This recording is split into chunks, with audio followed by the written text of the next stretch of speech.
Hello friends, welcome to கோல் சமையல். இன்றைக்கி நம்ம கோல் சமையல் சேனலில் ரிப்பன் பக்கோடா எப்படி செய்யலான்றதை பார்க்கலாம். இந்த பக்கோடாவை ஓலை பக்கோடான்னு கூட சொல்லுவாங்க. கோல் சமையல் சேனலை சப்ஸ்கிரைப் பண்ணிக்கோங்க. பக்கத்தில் இருக்க ஆளுன்ற பெல் ஐக்கானை கிளிக் பண்ணி வச்சுக்கிட்டிங்கன்னா நான் போடுற வீடியோ உடனே உங்களுக்கு நோட்டிஃபிகேஷனில் வந்துடும். பக்கோடா செய்கிறதுக்காக வீட்டில் அரைச்ச அரிசி மாவு 1 கப் அளவு நான் எடுத்திருக்கேன். இதை ஒரு மிக்சிங் பவுலில் சேர்த்துக்கலாம். கடலை மாவு 1/2 கப் அளவு எடுத்துக்கோங்க. ஜல்லடையில் கொட்டி கட்டிகள் இல்லாமல் நல்லா சலிச்சு எடுத்துக்கணும். எந்த கப்பில் நம்ம அரிசி மாவு அளந்து எடுத்தோமோ அதே கப்பில் 1/4 கப் அளவு பொட்டுக்கடலை மாவு எடுத்துக்கோங்க. பொட்டுக்கடலையை மிக்சி ஜாரில் போட்டு நல்லா நைஸாக அரைச்சி எடுத்துக்கோங்க. அதுக்கப்புறமா இந்த மாதிரி ஜல்லடையில் கொட்டி குருணைகள் இல்லாமல் சலிச்சு எடுத்துக்கணும். காரத்துக்காக மிளகாய்த்தூள் 1 ஸ்பூன் சேர்த்துருக்கேன். எந்தளவு உங்களுக்கு காரம் அதிகமாக தேவையோ அதுக்கு தகுந்த மாதிரி சேர்த்துக்கோங்க. 1/4 ஸ்பூன் பெருங்காயத்தூள், கருப்பு எள்ளு 1/2 ஸ்பூன் சேர்த்துக்கணும்.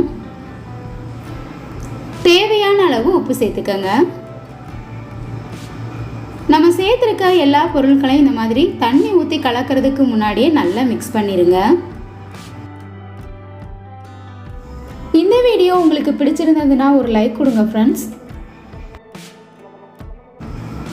இப்போ நல்லா கலந்ததுக்கு அப்புறமா சூடான எண்ணெயாக 1/2 குழிக்கரண்டி சேர்த்துக்கோங்க. எண்ணெய் சூடாக சேர்த்துருக்கனால இந்த மாதிரி ஸ்பூன் வச்சு நல்லா கலந்து விட்டுறணும். அதுக்கப்புறமா நம்ம கையால் நல்லா கட்டிகள் இல்லாமல் கலந்து விட்டுருங்க. எண்ணெய் சரியான அளவு கலந்துருக்கமான்னு எப்படி தெரிஞ்சுக்கிறதுனா, கையில் அள்ளி மாவை கொழுக்கட்டை பிடிச்சோம்னா நமக்கு நல்லா பிடிக்க வரும். இது மாதிரி வந்துச்சுன்னா நம்ம சரியான அளவு எண்ணெய் சேர்த்துருக்கோம். எந்த கப்பில் அரிசி மாவு அளந்து எடுத்தோமோ அதே கப்பில் 1 கப் அளவு நான் தண்ணி எடுத்தேன். இந்த மாவுக்கு கரெக்டாக இருந்தது. உங்களுக்கு மாவு எந்த அளவு தண்ணி இழுக்குதோ அதுக்கு தகுந்த மாதிரி சேர்த்துக்கங்க. முதவே அதிக தண்ணி ஊற்றிடாமல் கொஞ்சம் கொஞ்சமாக தண்ணி சேர்த்துக்கங்க. டைட்டாக பிசையாமல் பிழிகிறதுக்கு ஈஸியாக இருக்க மாதிரி பிசைஞ்சுக்கங்க. இப்போ பாருங்கள், நல்லா பிசைஞ்சாச்சு. விரல் விட்டு அழுத்தும் போது நல்லா சாஃப்டாக உள்ளே இறங்கணும். இந்த அளவுக்கு மாவை நல்லா சாஃப்டாக பிசைஞ்சுக்கோங்க. ஓலை பக்கோடா செய்கிறதுக்கான அச்சுத்தட்டு தான் நான் எடுத்திருக்கேன். முறுக்கு உரலில் நல்லா இந்த மாதிரி எண்ணெய் தடவிடுங்க. அப்போ தான் ஒட்டாமல் பிழிகிறதுக்கு ஈஸியாக இருக்கும். பிசைஞ்சு வச்சுருக்க மாவில் கொஞ்சமாக எடுத்து முறுக்கு உரலில் வச்சு லைட்டாக இந்த மாதிரி கேப் இல்லாமல் நல்லா திணிச்சு விட்டுருங்க.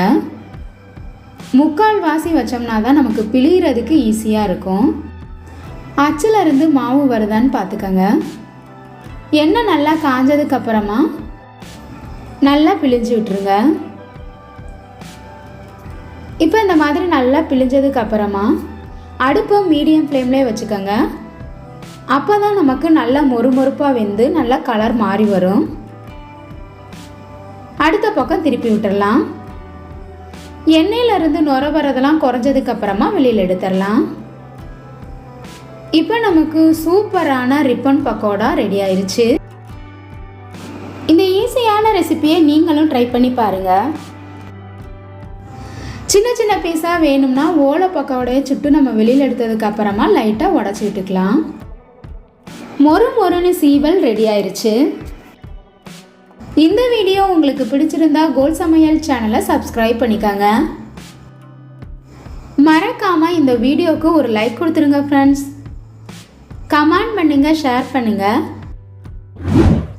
பக்கத்தில் இருக்க ஆளுன்ற பெல் ஐக்கானை கிளிக் பண்ணி வச்சுக்கிட்டிங்கன்னா நான் போடுற வீடியோ உடனே உங்களுக்கு நோட்டிஃபிகேஷனில் வந்துடும். Thank you friends.